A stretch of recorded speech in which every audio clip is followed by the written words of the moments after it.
With the WINN FM News, I am Kevin Brown. Our top stories: St. Kitts and Nevis outlines priorities for trade capacity building at OAS meeting. CBI, a catalyst for tourism in St. Kitts and Nevis. Department of Marine Resources continues to elevate standards. European Union launches election observation mission in Guyana. Grenada revises oath and affirmation of allegiance taken by state officials, removing references to King Charles III, his heirs, and successors. Internationally, Benjamin Netanyahu to propose full reoccupation of Gaza, Israeli media report. Now, the details. During a regular meeting of the Organization of American States on July 29, 2025, Augustine Skerritt, Minister Consular and alternate representative to Ambassador Her Excellency Jacinth Henry Martin, addressed the critical theme for the second semester: capacity building to improve trade in the Americas as a pillar of inclusive and sustainable development. This focus underscores the understanding that actual economic development necessitates strategic engagement and robust investment in human capital and institutional frameworks, allowing all nations to participate effectively in global trade. The OAS, recognizing this imperative, is committed to developing a comprehensive roadmap for capacity building designed to enhance trade throughout the Americas. This roadmap will be rooted in the specific priorities of its member states and informed by empirical evidence and best practices. The OAS endeavors to strengthen institutional capacities of its member states to design and execute public policies and programs related to micro, small, and medium-sized enterprises and trade through initiatives such as training and sharing of lessons learned. Minister Consular Skerritt articulated St. Kitts and Nevis's alignment with the OAS's strategic direction, highlighting areas of particular significance for the Federation. We believe that the work plan you have presented is quite relevant as it speaks to some of the issues that are of particular importance to us. For example, my country is consistently working on improving the ease of doing business, a matter that speaks directly to our ability to be competitive on the world trade stage. Improving the ease of doing business is a widespread initiative across the Americas, with various efforts aimed at streamlining regulatory processes and fostering innovation. Skerritt also pointed to the budgeting sectors of fintech and e-commerce as crucial for modern trade. Equally important is the fintech and e-commerce aspects. These topics, because the development of these areas of trade are essential in order to do business and engage in trade in a modern environment, in a modern world. Indeed, fintech solutions, including blockchain-based applications, AI-driven financial products, and embedded finance, are rapidly redefining financial services across Latin America and beyond. Cross-border e-commerce, too, is experiencing significant growth, breaking down geographical barriers and necessitating advanced digital infrastructure. Skerritt concluded his address by expressing optimism for collaborative advancement. Therefore, we look forward to exchanging best practices and following this work plan to the benefit of all as the OS does its part in enhancing and increasing our trade capacity and efficiency. May it please you, Chair. The Twin Island Federation of St. Kitts and Nevis continues to leverage its Citizenship by Investment (CBI) program as a crucial driver for its budgeting tourism sector. Permanent Secretary in the Ministry of Tourism, Tivana Wharton, recently shed light on how this initiative is instrumental in boosting the nation's economic backbone. Wharton emphasized the symbiotic relationship between tourism and the CBI program, particularly in facilitating significant infrastructural development. She noted that tourism is the primary economic engine for St. Kitts and Nevis, accounting for over 60% of the nation's gross domestic product, GDP. A prominent example of this synergy is the luxurious Park Hyatt St. Kitts, a 5-star resort located on Banana Bay within the Christoph Harbor Resort community. As we know, tourism is the lifeblood of our economy. It contributes to over 60% of our GDP. And so tourism supports livelihoods, it supports communities. And so I believe the CBI is a perfect complement to our advancement in the tourism industry. Right where we are today, the Park Hyatt is as a result of our CBI program, right? And so it brought luxury to our tourism product. And so the CBI allows for us to continue funding our infrastructural development and other tourism-related advancements. And so it's the perfect complement. Beyond iconic resorts, the CBI program supports broader economic growth. While tourism is the primary industry contributing the most to GDP and employment, other sectors such as agriculture and light manufacturing also play a role. The government actively supports agriculture to diversify the economy and ensure food security with CBI investments, enhancing agro-tourism and local infrastructure. Despite the benefits, the CBI program has faced scrutiny regarding transparency and accountability from international partners. Prime Minister of St. Kitts and Nevis, the Honorable Dr. Terence Drew, recently expressed that work continues to address the concerns international partners may have with the program. Notwithstanding, of course, their continued discussion, I have engaged in multiple discussions, multiple fora in the Caribbean, in the US, in Europe, and so forth, dealing with the issue of the CBI program and adjusting it accordingly. We have reached the point, and something that I advocated for very strongly, is to have a regional regulator so that those of us in the Eastern Caribbean can be on the same playing field and have a standard that protect us and, of course, would allay any fears that our international partners may have with respect to our CBI program. I can safely say that in short order, we all are going to Parliament to pass a law and implement a regulator for the CBI in the Eastern Caribbean, which will answer a number of the questions that you have put forward. Questions to answer of direct link to the country. There's link, but there might be questions as to whether that can be strengthened. The CBI program continues to be viewed as a critical mechanism for St. Kitts and Nevis to sustain its economic development and enhance its position as a premier Caribbean tourism destination.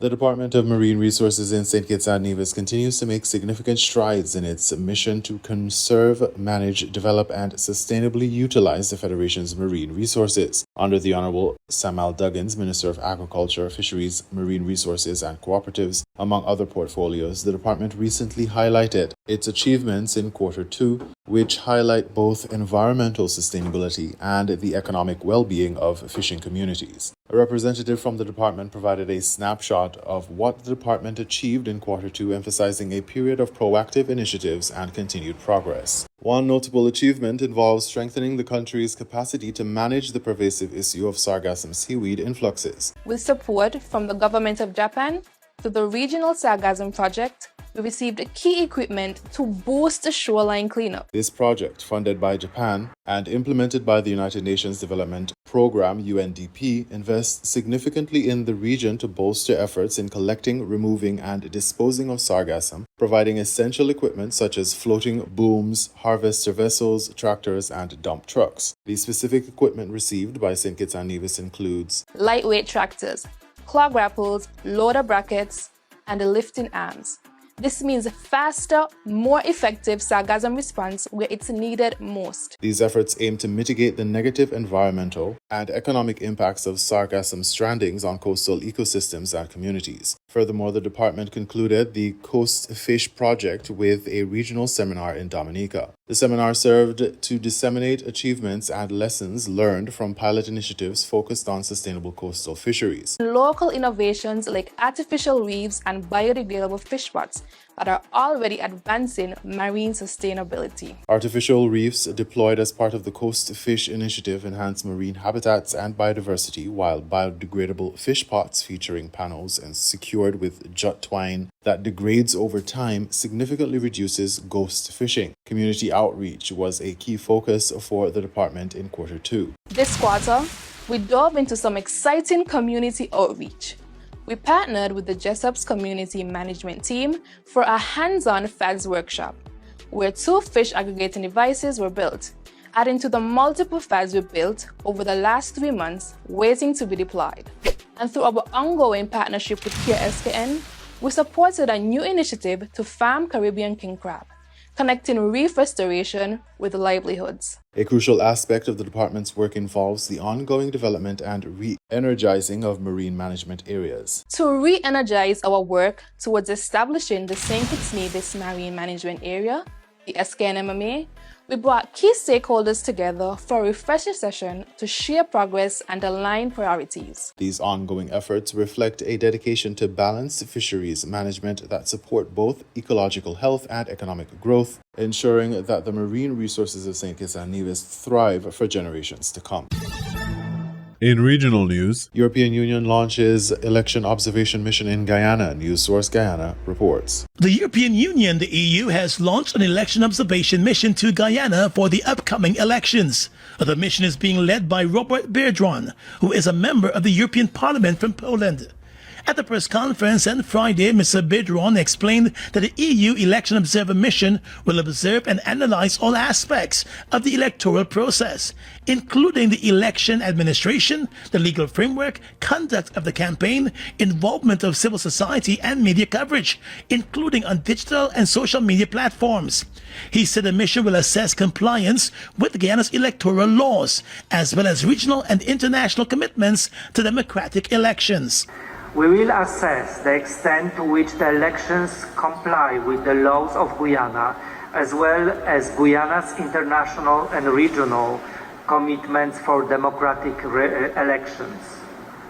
Our role is to observe the entire electoral process. Already, the core team on the ground has held meetings with several stakeholders, including institutional representatives, leaders of political parties, and representatives of civil society. Biedron said in total, 50 EU observers are expected to arrive in the Guyana. The mission is the second full-scale EU observation mission to the country. On August 6th, we will deploy 14 long-term observers across all 10 regions of Guyana. They will observe electoral preparations, campaigning, and the broader political environment, and report back to our core team in Georgetown. Their observations will contribute to the mission's impartial and informed assessment of the electoral process. Shortly before Election Day, we will be joined by additional 20 short-term observers who will observe voting and the tabulation of results. Altogether, we will expect to have around 50 observers on the ground. And he said the presence of the EU election mission demonstrates the EU's commitment to inclusive, transparent, and credible elections in Guyana, emphasizing that the mission is fully independent and is operating separate and apart from the EU delegation in Guyana, EU member states, and other EU institutions. Biedron made it clear that the mission at no time will interfere with the country's electoral process. He stressed that the objective is to observe, noting that the mission's only concern is about the integrity of the process. EU observers follow a strict code of conduct for international observers, in line with the Declaration of Principles for International Election Observation, endorsed by the United Nations. They do not, and I want to underline that, interfere in the electoral processes on any stage.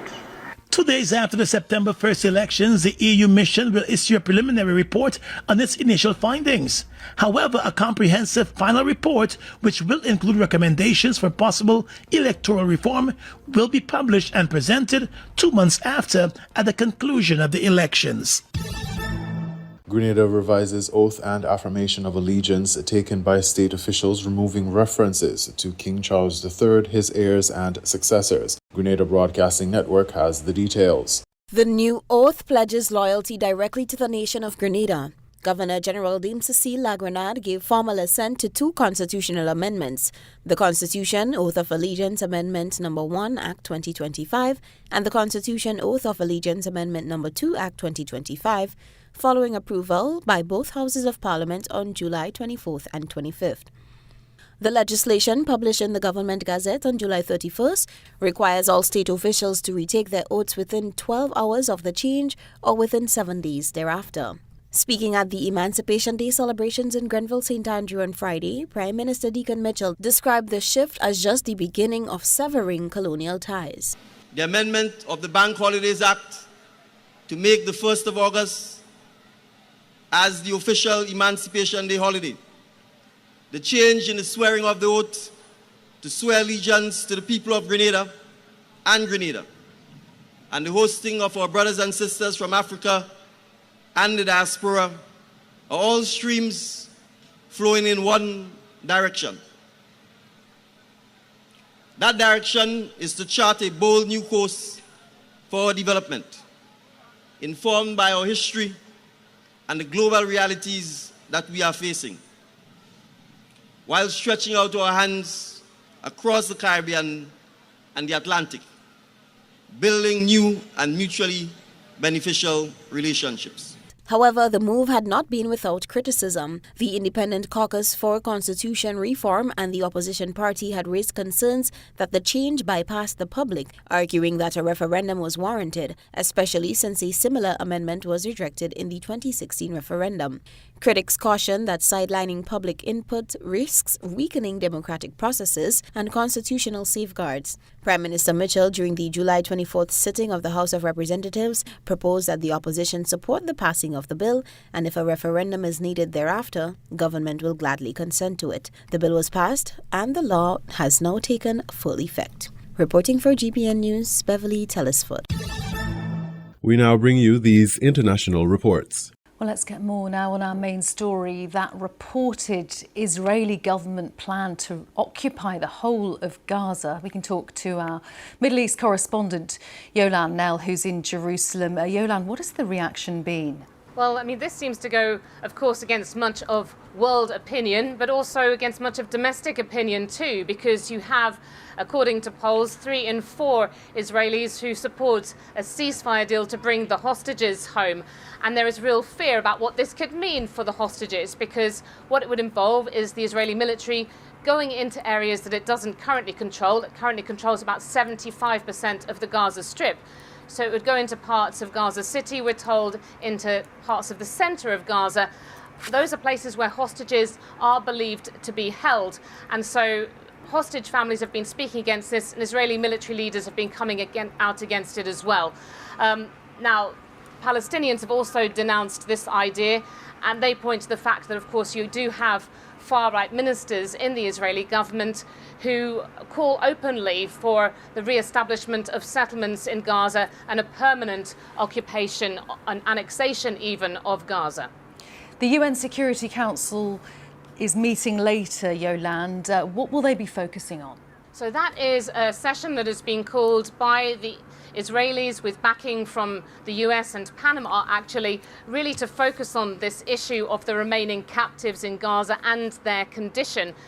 This after we had these really shocking videos that came out last week that showed 2 of the remaining living hostages, Evyatar David and Rom Prelamsky, who were really, looking pale, looking emaciated. Their families have called for much more to be done to highlight their cases and to bring them back, to urgently get them the food and medicines that they need. Gaza itself, Yolande, what is the latest from there? One report from the Israeli military agency Kogat that it will start to allow a controlled entry of goods into Gaza. Yeah, of course, the situation on the ground in Gaza remains dire, and we've got these reports of dozens of people who've been killed and wounded by Israeli strikes, by gunfire in the past day. Some of those while seeking aid. People have been describing, the desperate scrambles to get food from those airdrops. So against that backdrop, with the Israeli authorities saying that they will start to expand the aid that's allowed in, we've also got them saying that they will allow Gazan merchants to resume their imports into Gaza. This is something that's been effective in the past, but this route for goods getting in was closed off about a year ago because the Israeli authorities said that they were worried that it was being taken advantage of by Hamas. Now they say they've come up with a new mechanism to get supplies in, and that could involve things like baby food, fresh fruits and vegetables, and hygiene supplies, things that are desperately needed by people on the ground. One of the reasons that this is a more effective way of getting aid in is often the local merchants will do something that the UN and its partners are not ready to do, which is to use armed guards, local people guarding their convoys, bringing them in to ensure that they reach the warehouses and are not looted. A member of the Israeli Knesset has been forcibly removed from the podium after referring to genocide taking place in Gaza.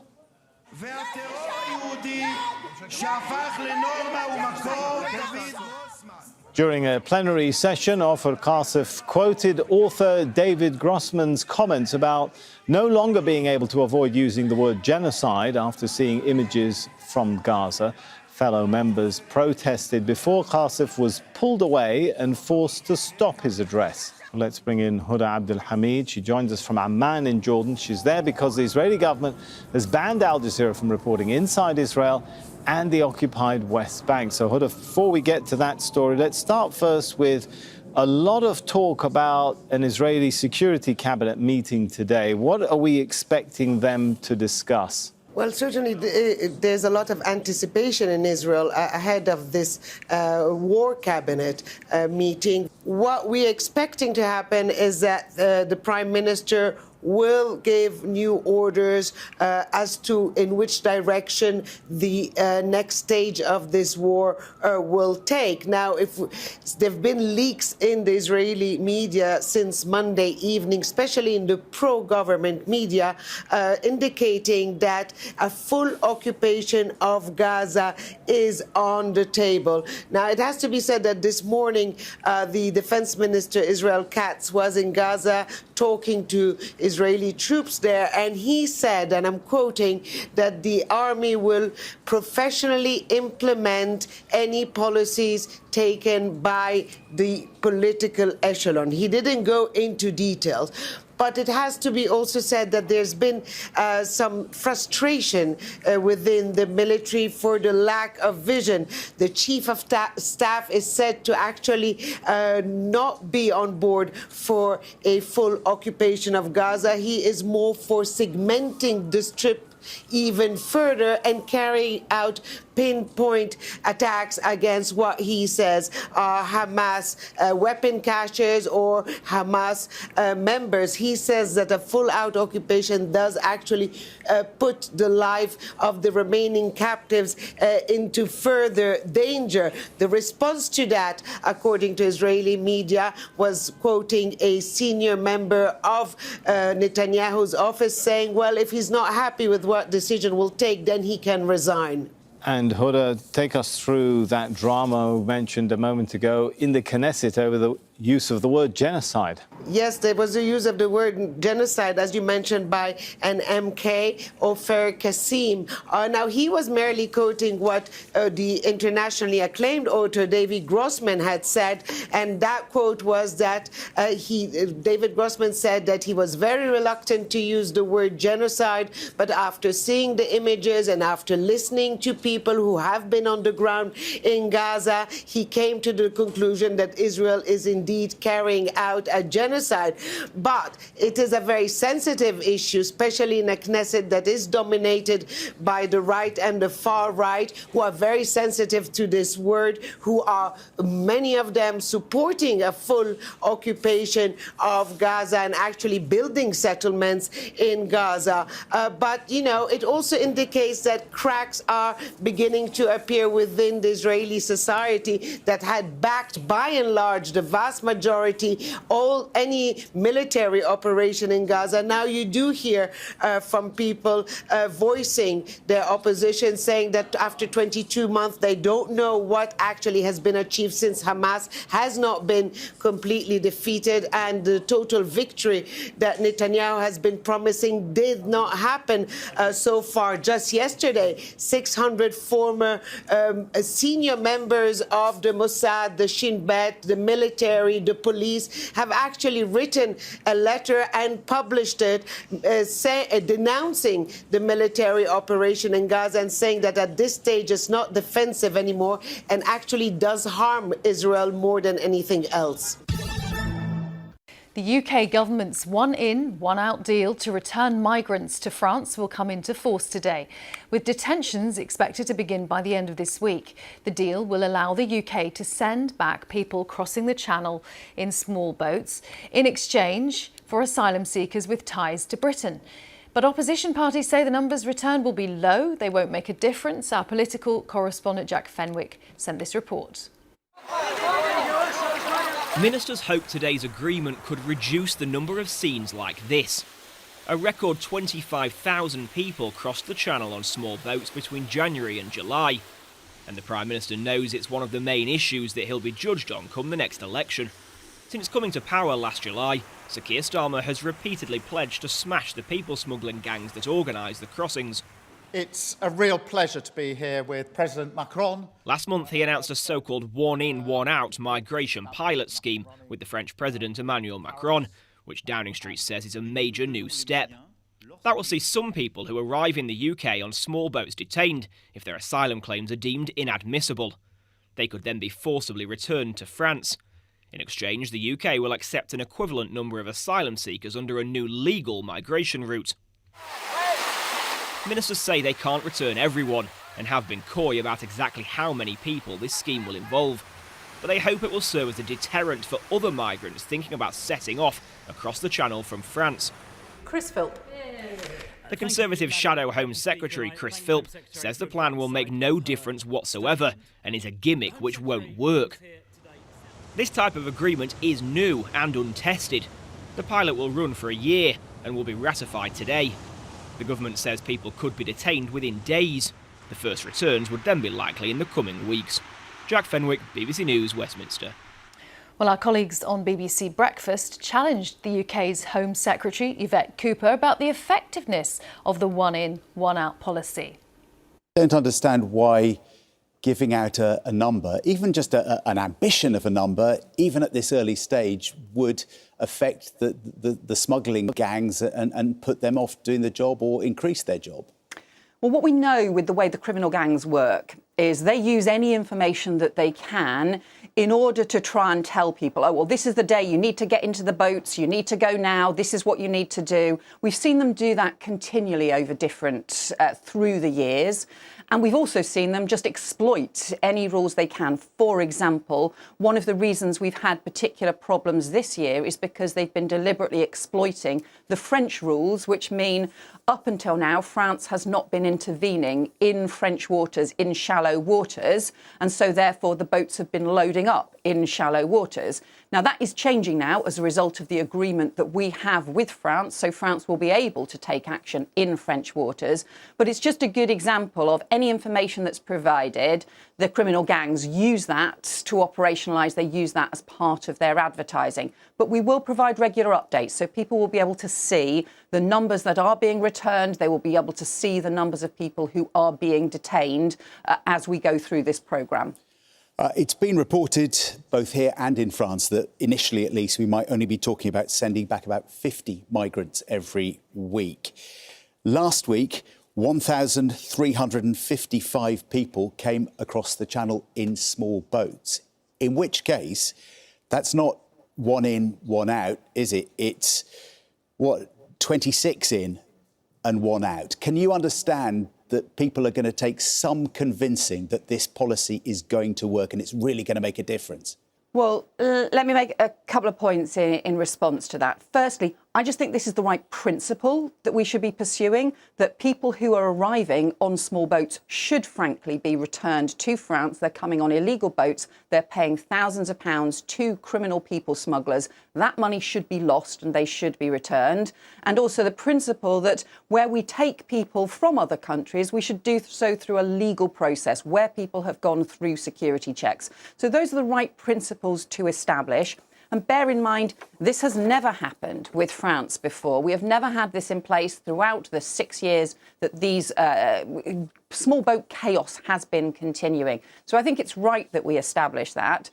We do know that the Greece-Turkey agreement that happened, that was brought in 2015-2016, that only operated for a short period of time, but actually had quite a big impact as well. And also, look, we have never claimed that there is a single silver bullet on this. So this goes alongside the 28% increase in returns of failed asylum seekers that we have brought in. It goes alongside the change to those French maritime rules that I referred to, which means France taking action in French waters to prevent boat crossings in the first place.